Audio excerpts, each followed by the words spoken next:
विधान परिषदेच्या उपसभापती नीलम गोऱ्हे यांच्या अध्यक्षतेखाली आज महिला आयोगाच्या कार्यपद्धती, मार्गदर्शक तत्व आणि अडचणींचा आढावा घेण्याच्या संदर्भात एक विशेष बैठक बोलावण्यात आली आहे। वैष्णवी हगवणे आत्महत्या प्रकरणाच्या नंतर आयोगाच्या कार्यपद्धतीवरती अनेकांनीच तीव्र शब्दांमध्ये नापसंती व्यक्त केली होती आणि या सगळ्यावरती आज चर्चा होणार आहे। त्यामुळे बैठकीला महिला आयोगाच्या अध्यक्षा रुपाली चाकणकर या सुद्धा उपस्थित राहतील। मात्र या बैठकीच्या आधीच आता काहीसं नाराजी नाट्य सुद्धा सुरू झालंय। आयोगावरती काम केलेल्या अनेक माजी सदस्यांना या बैठकीचं निमंत्रणच नाहीये। यामध्ये अकोल्याच्या डॉक्टर आशा मिरगे, नागपूरमधल्या आभा पांडे यांना निमंत्रण देण्यात आलं नाही। विदर्भ आणि मराठवाड्यामधल्या महिला आयोगाच्या माजी सदस्यांना निमंत्रण नसल्याची माहिती डॉक्टर आशा मिरगे यांनी दिली आहे। आशा मिरगे सध्या शरद पवार यांच्या राष्ट्रवादीमध्ये आहेत। मात्र वंचितमध्ये असलेल्या या मंडळाच्या माजी सदस्या डॉक्टर उत्कर्षा रूपवते यांना आजच्या या बैठकीचं निमंत्रण देण्यात आलेलं आहे।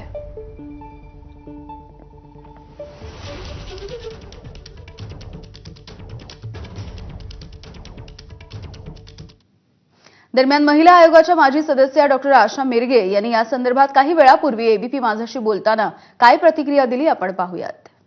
याच्याकडून मला कळलं की इतकी मोठी मीटिंग आहे, पण कळल्यानंतर या 10 मिनिटात मी एक काम केलं की यशोमती ठाकूर महिला बाल कल्याण मंत्री म्हणून काम केलेली महिला विदर्भातली, नागपूरच्या आभा पांडे राज्य महिला आयोगाचा सदस्य म्हणून काम केलेल्या विदर्भातल्या, विजया बांगड चंद्रपूरच्या राज्य महिला आयोग सदस्य म्हणून अत्यंत चांगलं काम केलेल्या, नीता ठाकरे त्या तर बीजेपीच्याच होत्या, नागपूरच्या राज्य महिला आयोग सदस्य म्हणून काम केलेल्या, असं विदर्भातल्या कोणालाही मला बोलवलं नाही त्याचं दुःख नाही। मी व्ह्युअर्सना सांगू इच्छिते, प्रत्येक जणांना वाटेल हिला बोलवलं नाही म्हणून, नो असं नाही माझं म्हणणं। विदर्भाचं रिप्रेझेंटेशन काय हा माझा भाबडा प्रश्न आहे। आणि मग त्याच्या लागूनच दुसरा प्रश्न आहे की सगळे अत्याचार काय पुणे, मुंबई, नाशिक याच महिलांवर होतात?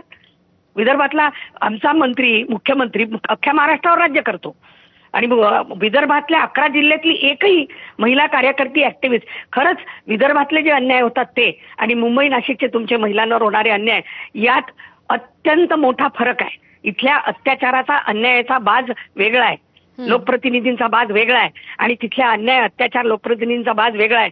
तिकडे एसीत बसून या कोणालाही इकडच्या अन्याय अत्याचाराची बाजू समजेल असं जर असेल तर तो गैरसमज असेल। मी प्रत्येकाशी बोलले, मी यशोमती ठाकूरांशी बोलले, मी आभा पांडेशी बोलले आणि मी विजया बांगडशी सुद्धा बोलले। यांच्यापैकी कोणालाही माहिती सुद्धा नाही की आज ती मीटिंग आहे। आम्ही करू तो कायदा, आम्ही करू ती पॉलिसी, आम्ही वागू तसंच आणि आमच्या राजकीय पोळी भाजण्यासाठी आम्ही वागू। या पद्धतीची एक पॅटर्न या 2022 पासून जो सेटअप झालेला आहे की आम्हाला कुणाशीही कशाशीही घेणं देणं नाही।